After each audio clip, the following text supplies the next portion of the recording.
बिस्मिल्लाहिर्रहमानिर्रहीम। आप देख रहे हैं ग्लोबल टाइम्स पाकिस्तान और मैं हूं ख्वाजा हमाद अख्तर। मैं हूं फिजा शाहिद।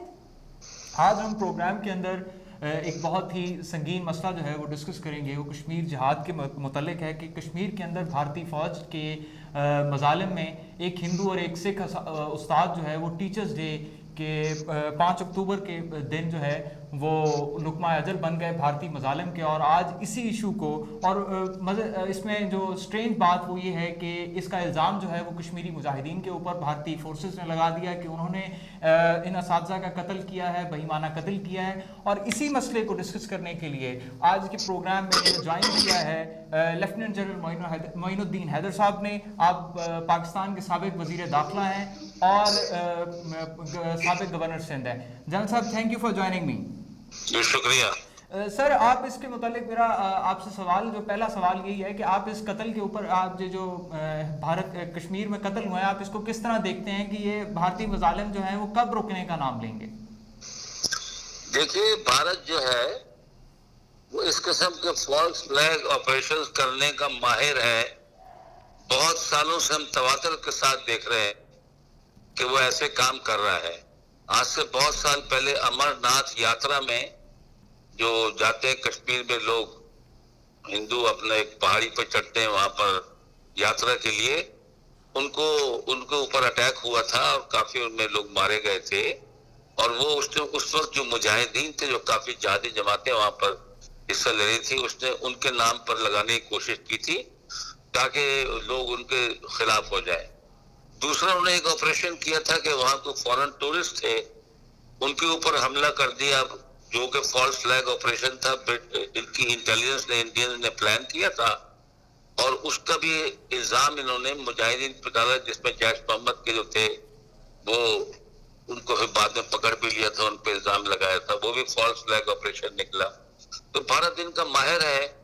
अभी यहाँ इन लोगों को जो है एक सिख और उनको मारने के बाद वो इसका मलबा भी मुजाहिदीन पर डालना चाहता है। हालांकि मुजाहिदीन क्यों किसी औरत पे हाथ उठाएंगे और क्यों ऐसे काम करेंगे? तो ये भारत की सब चालें हैं पाकिस्तान को और मुजाहिदीन को बदनाम करने के लिए। सर, इन तमाम सूरत हाल के अंदर आप किस तरह देखते हैं कि अब करंट सिनेरियो के अंदर जो भारतीय मुजालिम हैं, क्या वो रुकने का नाम लेंगे कश्मीर के अंदर? जब तक दुनिया का ज़मीर नहीं जागेगा, जब तक यूनाइटेड नेशंस, अमेरिका, दूसरे को मजबूत एक्शन नहीं लेंगे और कहेंगे कि आपने दुनिया का सबसे बड़ा जेल खाना 9 लाख फौज को लगाने के बाद वहां पर किया हुआ है और मजालिम खत्म होने में नहीं आ रहे, ह्यूमन राइट्स की वायलेशंस हो रही हैं और मासूम लोगों को टारगेट किया जा रहा है उनके घरों में घुस के, उस वक्त जब तक आदमी जमीन नहीं जागेगा, भारत पे प्रेशर नहीं आएगा। और वो प्रेशर बदकिस्मती से ये वेस्टर्न पावर दूसरे जो है वो बिल्डअप नहीं कर रहे हिंदुस्तान के खिलाफ। जब उन पर प्रेशर आएगा तो जब भी कुछ वो शायद इस कामों से बाज आए। सर, मेरा अगला सवाल आपसे ये है कि जब से भारत ने कश्मीर का स्पेशल स्टेटस जो है उसे रिवोक किया है, तब से लेके अब तक कितनी जो ह्यूमैनिटेरियन क्राइसिस हैं कश्मीर उनको फेस कर रहा है। तो सर, इंटरनेशनल कम्युनिटीज़ जो कि मतलब इस तरह के ह्यूमैनिटेरियन क्राइसिस को असिस्ट करने के लिए फौरी जो है दिखाती है, एक्शन जो करती हैं, लेकिन वो अभी कश्मीर के लिए ऐसा कुछ भी नहीं कर रही। तो इसकी वजह क्या है? बस आपके सामने है वजह।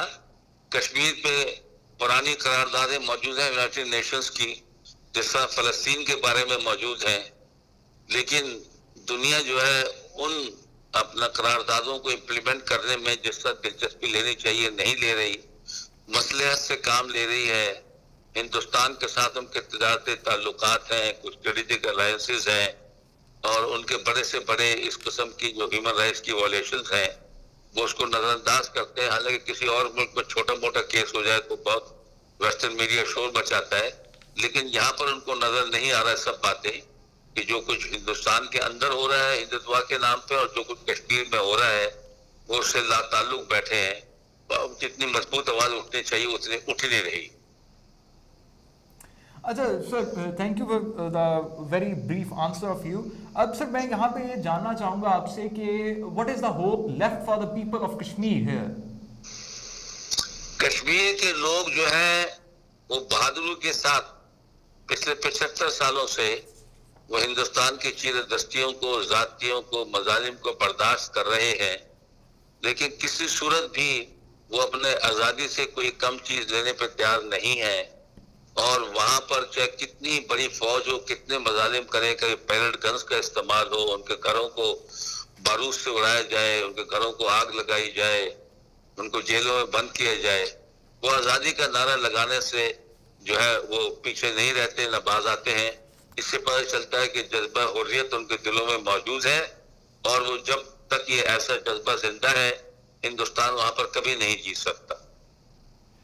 سر میرا آخری سوال آپ سے یہ کہ جیسا کہ ہم نے دیکھا کہ پاکستان کی طرف سے افغانستان کی بہت مدد کی گئی ہے اور ابھی تک پیس پروسیس کے لیے کام ہو رہا ہے, تو پاکستان کشمیر کے لیے کیا کچھ کر سکتا ہے؟ دیکھیے, افغانستان ایک انڈیپینڈنٹ ملک ہے, اور پاکستان ان کو آج کل بہت فوڈ ایڈ بھیج رہا ہے, اور ان کے لیے آواز بھی اٹھا رہا ہے دنیا میں کہ ان کے فارن ایکسچینج ریزروز کو ریلیز کرو اور ان کو ہیومینیٹیرین امداد دو, کیونکہ وہاں پر حالات بہت جو ہے خراب ہیں.